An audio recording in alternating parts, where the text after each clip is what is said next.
Salut les disciples de la boxe, c'est Jean-Charles, j'espère que vous êtes en forme. Bienvenue sur ce podcast des podcasts de Boxe Attitude. J'espère que tout va bien pour vous et je vais vous présenter un peu trois réunions. Trois réunions qui ont lieu cette semaine. Alors vous allez voir, c'est un peu spécial les dates auxquelles ont lieu les combats. Donc, si vous voulez tout voir, cette semaine, vous n'allez pas beaucoup dormir. Je tiens à vous prévenir. Voilà, j'espère que ça va aller pour vous, parce que si vous voulez vraiment voir les trois soirées, parce qu'il y a deux réunions qui seront sur la même nuit, ça risque d'être compliqué pour vous à partir de demain. Juste avant de poursuivre ce podcast, sachez que aujourd'hui, j'ai sorti une vidéo pour les membres sur Tyson contre Paul. Voilà. Mike Tyson contre Jake Paul. Donc, si ça vous intéresse, voilà, j'en parle. Bien entendu, j'en parlerai également publiquement. Je ferai peut-être un podcast dessus, je ferai des vidéos dessus. Oui, parce que voilà, il faut faire rentrer un peu la moula, on va pas se mentir. Mais bon, c'est compliqué. C'est compliqué. J'en parlerai en temps voulu. Mais déjà, pour ceux que ça intéresserait, sachez qu'il existe une vidéo pour les membres qui est sortie au moment où sort ce podcast. Maintenant, parlons un petit peu des différentes réunions qu'on va avoir cette semaine. Et je vous dis cette semaine et non pas ce week-end, parce que la première, ça sera le 7 novembre, demain. Donc demain, dans la nuit de jeudi à vendredi, on aura à Montréal, au Canada, Québec. Oh, je l'ai bien fait, non ? Oh, je suis fier de moi. N'importe quoi, faut que j'arrête. Mes bêtises. Alors, ça m'intéresse. Est-ce que je vais me lever ? Sûrement. Ouais, c'est diffusé sur SPN. Ok, d'accord. Bon, bah c'est cool. Donc, c'est Ace of the Tiger Management. Donc, c'est eux qui s'occupent... Non, attendez, ils s'occupent de Mbili ? Si, ils s'occupent de Mbili. Et avec Top Rank, associé aujourd'hui. Mais oui, c'est bien eux qui s'occupent de Mbili, si je dis pas de bêtises. Bref, peu importe. Peu importe. Ce qui m'intéresse, c'est Osleis Iglesias. Donc voilà, ce combattant cubain qui vit donc... c'est marrant, c'est marqué qu'il vit en Allemagne. Bon, en tout cas, il deal avec les Canadiens parce que c'est vrai qu'il a fait ses débuts en Allemagne. Je regarde un peu en même temps que je vous parle. Il a fait des combats en Pologne. Et puis au Canada, depuis ses 3 derniers combats sont au Canada. Et donc le prochain sera également au Canada. Peut-être que maintenant il vit au Canada depuis quelques années, c'est possible. Je ne sais pas, ça je spécule. Parce que ça fait quand même des sacrés voyages à chaque fois. Donc je pense que pour lui c'est peut-être mieux qu'il s'y soit installé et c'est fort probable qu'il l'ait fait. Donc ce boxeur d'origine de Cuba, d'ailleurs en parlant de Cuba, la vidéo du stage à Cuba arrive, si tout va bien, samedi. Voilà. Je vais devoir bosser comme un fou pour la sortir, mais il faut qu'elle sorte samedi absolument, comme ça après je peux passer pleinement sur le montage des vidéos du Japon. Et donc je vous annoncerai également le prochain stage à Cuba qui arrive très bientôt pour ceux que ça intéresserait, et je suis sûr qu'après le vlog ça va vous donner envie. Surtout quand il fait froid en France, là le prochain stage va tomber pendant les périodes de froid et vous allez prendre le chaud à Cuba. Bref, donc il a 12 victoires, 11 remportées par KO. C'est un super moyen. Et aujourd'hui, il est classé 4e box-rec.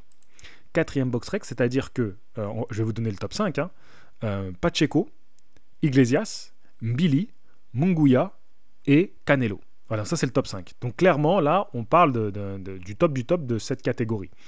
Donc moi, j'ai vraiment envie de voir ce combattant, que je ne connais pas. Voilà, je vous reconnais que je me suis pas intéressé plus que ça à lui. Ça fait un moment que j'en entends parler, il n'y a pas de problème. Je vois que son nom monte dans les classements, mais il n'a pas encore fait une soirée où vraiment, tu vois, je me suis dit, vas-y, c'est le moment pour que je le regarde. À un moment donné, il était en sous-carte, mais j'avais pas vu son combat. Il était en sous-carte d'un événement, je sais plus quand est-ce que c'était. Mais bon, bref, c'est pas ça l'important. C'est qu'en tout cas, voilà, tout ça pour vous dire que j'ai hâte de cette soirée. Je vais voir si je me lève, parce que je vous avoue que c'est un peu compliqué. Comme je vous le dis, il va y avoir toutes les soirées qui vont être en pleine nuit. Peut-être que je regarderai ça, j'essaierai de regarder ça en rediff le lendemain, ou peut-être que je vais me lever, je sais pas. Allez, je vais me chauffer, je vais me lever. Voilà, bref. Donc première information, il va affronter un invaincu, Petro Ivanov. Et j'ai bien aimé, là j'ai vu les conférences de presse, il dit en gros, il va voir, il a jamais affronté un mec comme moi. Et lui aussi, il vit en Allemagne. C'est un Ukrainien qui vit en Allemagne. Donc ils vont pouvoir se clasher en allemand. Donc à voir s'il tient ses belles paroles, Petro Ivanov, et s'il arrive à déjouer la qualité des techniques des Cubains, hein, qu'on connaît bien. Donc à voir ça. Ukraine, Cuba, bon, on est quand même là dans l'élite de la boxe, hein, voilà. Enfin, en termes de nation, on sait que c'est l'élite, hein, voilà. Là, déjà, sur le papier, en termes de passeport, on a la qualité. Donc voilà, ça c'est la première soirée boxe, donc à Montréal. Donc c'est dans la nuit, si je me trompe pas, c'est bien dans la nuit de jeudi à vendredi. Hein. On passe dans la nuit de vendredi à samedi, le 8 novembre. On va avoir une soirée aux États-Unis, une soirée top rank.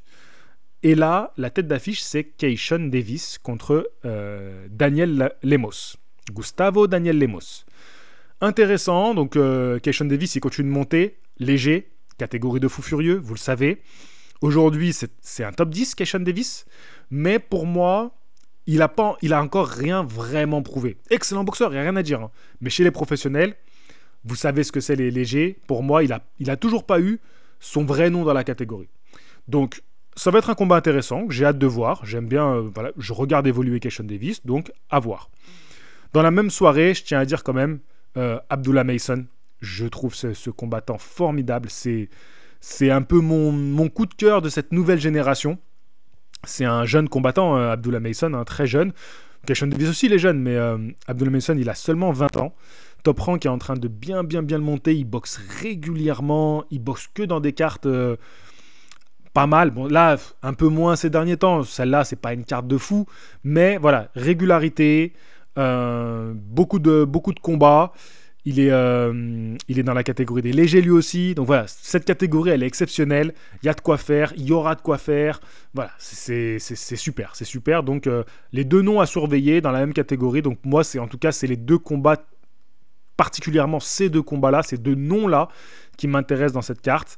Et Abdullah Mason, il affronte Johan Vasquez, qui a 26 victoires pour 5 défaites. Donc voilà, ça a l'air d'être quand même un adversaire valeureux, qui a quand même 21 victoires avant la limite sur ses 26 victoires. Donc il a 30 ans. Voilà, ça peut être... bon, après, il a eu 3 défaites dernièrement. Il est quand même resté sur une victoire par KO pour son dernier combat. Bon, il faut voir ce que ça va donner. Ça peut être un pétard mouillé, mais bon, on sait que pour l'instant, Abdullah Mason, il est clairement dans une construction de carrière. Voilà, donc le combat peut-être sportivement le plus intéressant, ça sera quand même la tête d'affiche, Davis Lemos. J'espère qu'ils nous ont mis une tête d'affiche. Donc l'Argentin Lemos, il a perdu contre... Richardson Hitchins, c'est son dernier combat. Il a perdu au point en 12 rounds. Et quand même, je tiens à rappeler que Richardson Hitchins, c'est un jeune combattant hein, qui a 27 ans. Et lui va faire son premier titre mondial contre Liam Paro en décembre. Donc on en parlera un petit peu plus tard. Donc vous voyez, en fait... Ah non, j'ai supprimé un event que je m'étais préparé. Zut, j'ai fait une bêtise. Je vais essayer de le retrouver, les gars. Bougez pas. Du coup, oui, quand on se penche un petit peu sur donc l'adversaire, pour Keishon Davis, c'est un nom intéressant. C'est un nom intéressant. Ça va être... peut-être que... Est-ce qu'on ne tient pas là le premier test pour Keishon Davis ? Pourquoi pas, hein. Dites-moi vous en commentaire ce que vous en pensez. Hein. Est-ce que pour vous, est-ce que c'est là le premier test ? C'est pas vraiment un nom, mais quand on regarde sa fiche, quand on regarde la qualité de l'adversaire, est-ce qu'on peut pas dire que là, on est face à un petit test pour Keishon Davis. Je passe à la soirée suivante, donc c'était celle-là que j'avais malencontreusement supprimée sur mon ordi, et donc c'est le 9, donc dans la soirée de samedi à dimanche, dans la nuit de samedi à dimanche, on aura à Porto Rico, on a Subriel Matias qui revient, donc après sa défaite, hein, vous savez qu'il a perdu sa ceinture récemment contre Liam Paro justement qui va défendre ce titre, j'en parlais juste avant, mais donc c'est un peu son combat de retour, de reprise. Bon, dans la carte, j'ai pas grand chose à vous signaler, hein, je connais pas vraiment les noms qui vont combattre. Mais bon, à surveiller. En tout cas, Subriel Matias, c'était un champion qui était apprécié dans la catégorie des super légers. Donc à voir. Voilà, à voir. Il y a Pedro Campa quand même qui boxe. Attendez, lui, je l'ai vu contre qui, lui ? Ah oui, contre Teofimo Il avait perdu contre Teofimo Lopez. Voilà, c'est pour ça que son nom me disait quelque chose. Bon, bah Pedro Campa, il est dans la soirée aussi. Bon, je vous avoue que cette réunion-là, je ne vais pas me précipiter pour la regarder. Donc je passe à l'autre réunion, celle qui m'intéresse le plus. C'est la soirée du 9 novembre, donc encore une fois dans la nuit de samedi à dimanche.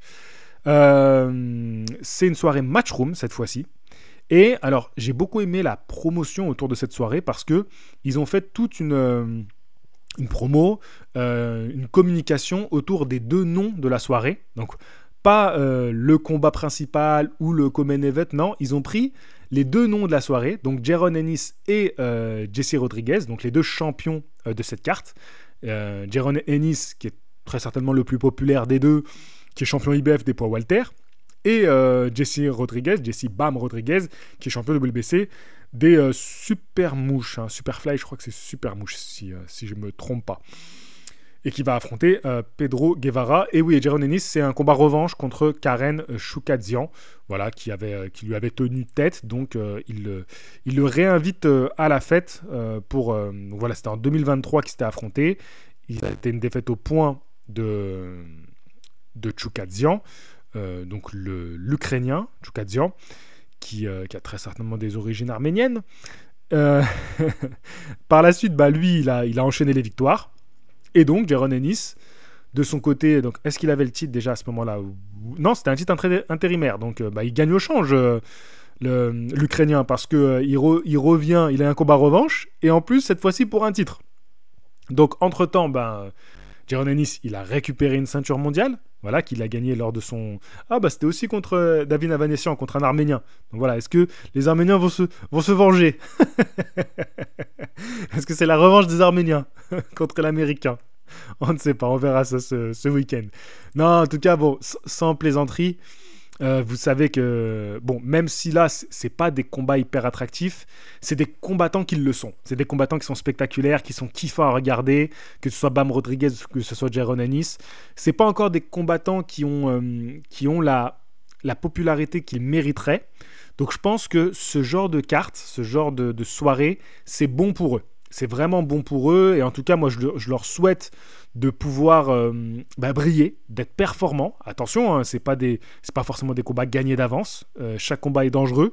Mais j'espère qu'à travers cette réunion, cette soirée et comment elle est organisée, avec quand je vous dis qu'il y a une belle promotion autour des deux, les photos qu'ils ont faites, la manière de les mettre ensemble, de faire des photos où tous les deux ont leur ceinture. Donc voilà, et ça change un peu de toujours la confrontation entre le champion et son adversaire. Et donc on fait les photos de la confrontation. Là, c'était un peu différent de la manière de présenter et de vendre un peu ce combat-là. Et moi, j'ai beaucoup apprécié de les voir tous les deux. En fait, posés ensemble sur la photo que je vous ai mis où il y a les beaux sièges et les ceintures. Je trouvais ça plutôt cool. Je tiens à signaler aussi quand même Raymond Ford dans la soirée, donc qui est en super plume aujourd'hui. Quand il avait affronté Nick Ball, c'était chez les poids plumes, donc je pense qu'il a décidé de monter de catégorie. Moi, j'ai trouvé que ce combat-là contre Nick Ball, c'est serré. Voilà, moi c'est serré. Je vais pas hurler au scandale ou au vol, mais pour moi j'aurais eu tendance. Je le regardais en direct avec Thomas, je me rappelle, et on se disait tous les deux, moi je trouve que Raymond Ford il a remporté ce combat-là. Donc à voir, il est monté de catégorie, très bon boxeur. On va voir ce que ça va donner. Il a seulement 25 ans, donc voilà, il a encore du temps devant lui.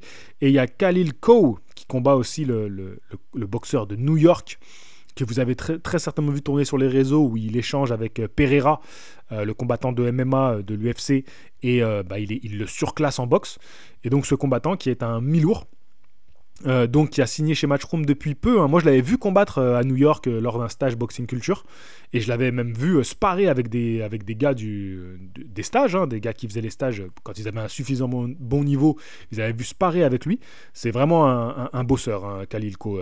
À chaque fois qu'on allait à la salle, on le voyait s'entraîner, on le voyait dans des salles de boxe en train de tourner, donc c'est un gros bosseur. Donc voilà, 28 ans. Bon, est-ce qu'il percera un jour? On peut se poser la question. 28 ans et que ça commence à être un petit peu tard. Mais en tout cas, voilà, il est dans la soirée Matchroom. C'est un peu comme Top Rank tout à l'heure. Matchroom, ils savent quand même bien faire ça, c'est-à-dire mettre en avant leurs combattants, leurs boxeurs. Et voilà, bah écoutez, je vous ai fait un petit peu le tour des différents combats et différents affrontements, des différentes soirées qu'on va avoir ce week-end. Le podcast est assez court.